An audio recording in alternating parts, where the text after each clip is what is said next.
مفتی غلام حیدر ساقی صاحب کے نئے بیانات سننے اور دیکھنے کے لیے ہمارے یوٹیوب چینل کو سبسکرائب کریں۔ شکریہ۔ بھائی ایک سوال آیا ہے کہ تجارت کرنے کی شرعی حیثیت بیان کریں، کیونکہ آج کل آن لائن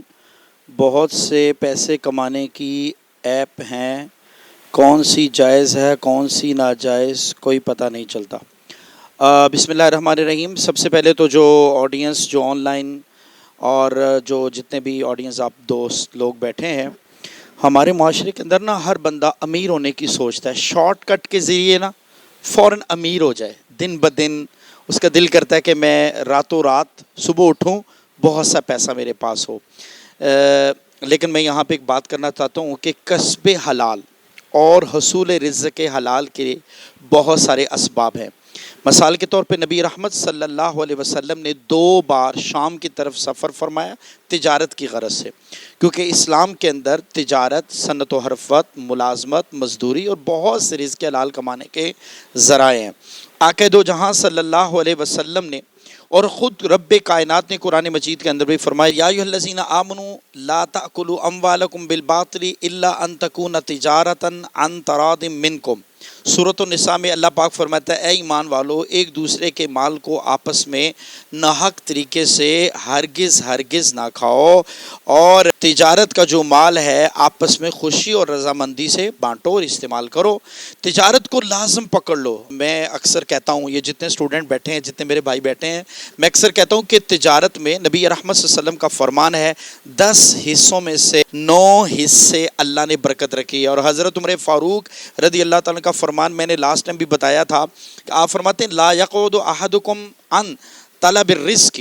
فرماتے ہیں کہ تم میں سے کوئی طلب رزق کو چھوڑ کر ہرگز بیٹھ نہ جائے۔ یقول، اور کہتے ہیں تم دعا کرتے رہو، اللہم ارزقنی فقد علمتم ان السماء لا تمطر ذهبا ولا فضہ، اور تم میں سے کوئی یہ دعا نہ کرے بلکہ کہے، اے اللہ مجھے روزی عطا فرما، کیونکہ تم جانتے ہو کہ آسمان سے سونا اور چاندی نہیں برستے، محنت کرنی پڑتی ہے، رزق حلال کمانا پڑتا ہے۔ حضرت ابو سعید خدری رضی اللہ تعالیٰ فرماتے ہیں، جو اچھا تاجر ہو، نیک تاجر ہو، ایماندار تاجر ہو، قیامت کے دن اللہ پاک اسے انبیاء، صدیقین، شہداء اور صالحین کے درجے اور مراتب عطا فرمائے گا۔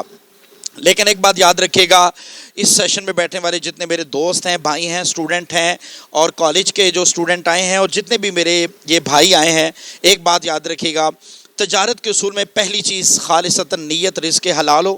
نمبر 2 جھوٹ نہ ہو، نمبر 3 سب سے اہم چیز دھوکہ نہ ہو، اور نمبر 4 اور اہم چیز یہ بھی کہ اس مال کا بندہ مالک ہو اور وہ چیز اس کے قبضے میں ہو۔ بدقسمتی کے ساتھ جتنا بھی آن لائن سیٹ اپ اور جتنا بھی بزنس اور کاروبار کیا جا رہا ہے، کوئی نہیں دیکھتا کاروبار کتنا ہے،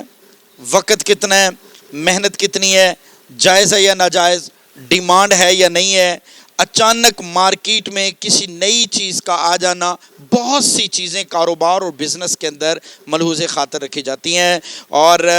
یہاں پر سب سے اہم اور بنیادی چیزیں جس پہ ہم ڈسکس کریں گے آگے چل کر، دیکھیں آن لائن بزنس پہ بہت سے سوالات اٹھتے ہیں۔ امیزون ہے، کریٹو کرنسی ہے، کرپٹو کرنسی ہے، بٹ کوائن ہے، ڈیجیٹل کرنسی ہے، سودی پیسہ ہے، انویسٹمنٹ ہے، دراز.pk ہے، ویب سائٹ کا کمیشن ہے، بغیر دیکھے آن لائن چیزیں خرید کر اور بغیر دیکھے ان کو خریدنا بھی اور بیچنا بھی ہے، فائبر ہے، ڈراپ شپنگ ہے، قسطوں کا کاروبار ہے، پرائز بونڈ کے پیسے ہیں، اس طرح سٹاک ایکسچینج ہے، اسی طرح یوٹیوب پر ایڈز لگانے کے پیسے ہیں، اس طرح NGR کمپنی کی انویسٹمنٹ ہے، جیز کیش کے ذریعے لون لینا، پیسے لینا، اور مختلف کمپنیاں مختلف آن لائن اپنی لون ایپ کے ذریعے لوگوں کو بلاتی ہیں، پیسہ دیتی ہیں، بزنس کرتی ہیں، کاروبار کرتی ہیں، لوگ سوال کرتے ہیں۔ تو جتنے بھی اسٹوڈنٹ بیٹھے ہیں، میرے بھائی بیٹھے ہیں، دوست بیٹھے ہیں، یہ خیال رکھیے گا،